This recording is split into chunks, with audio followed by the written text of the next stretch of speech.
When Andy Roddick was 17 years old, he was on the same flight as fellow American Andre Agassi. The teenager hadn't yet earned an ATP ranking, but he wanted to pick the brain of his hero, so he asked Agassi if he had any regrets. The former world #1 and 60-time tour-level champion told Roddick that he wished he had started his foundation earlier. The next year, 2000, he founded the Andy Roddick Foundation to help support underprivileged children. The conversation with Andre planted the seed in my head. In tennis, I don't know that we get enough credit for the history and the people who have come and the big changes they have made, whether it's Arthur Ashe or Billie Jean King with equality, Roger or Andre. Tennis players are on the Mount Rushmore of philanthropy, and I think that trickles down, Roddick told ATPTour.com. If you see your heroes doing something, it makes it a lot easier to lean in. So they certainly deserve the lion's share of the credit for what any of us have done. One of the biggest regrets in my career was not starting the Andre Agassi Foundation for Education sooner. So it's great to see that Andy not only started his foundation at a young age, but he has continued to have an impact on youth for many years since. Agassi told ATPTour.com.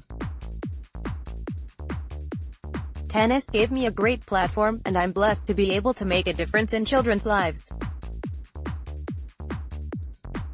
If others in the sport were inspired to jump into philanthropy because of my work, that makes it even more special. To this day, the Andy Roddick Foundation helps provide high-quality out-of-school learning and enrichment for youth and families where there may not otherwise be such opportunities. The foundation has raised more than $20 million for children's charities since its inception. Last September, despite suffering a disappointing fourth-round loss at the U.S. Open, Roger Federer traveled to Austin, Texas, to star at a conversation-based event raising money for the Andy Roddick Foundation. Roger was extremely gracious when he came to Austin. As soon as he landed, I picked him up from the airport, and his questions weren't, "What time can I be out of here? What's going to be the path of least resistance for the next 3 or 4 hours?" Roddick recalled. "They were, how can I make the most impact while I'm on the ground here? Who do we need to talk to?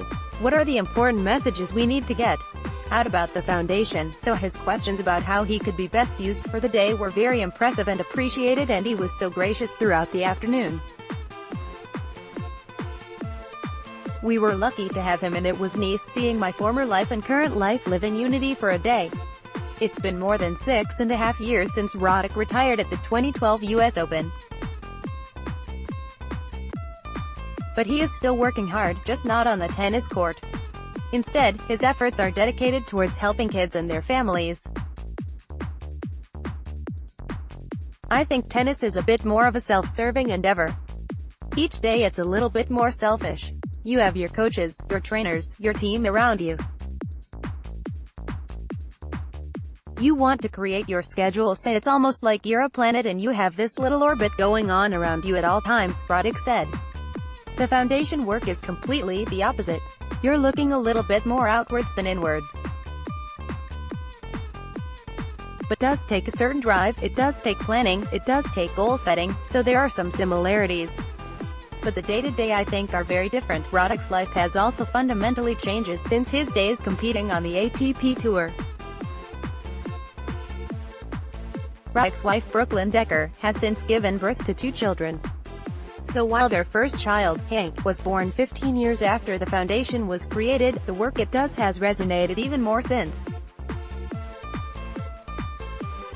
When a parent doesn't have to leave at 2 o'clock and can actually work those last 3 hours of the day, and you multiply that by 5 days a week and by weeks in a year, it makes a huge difference financially for a family, which changes the dynamic of a kid's life, Roddick said.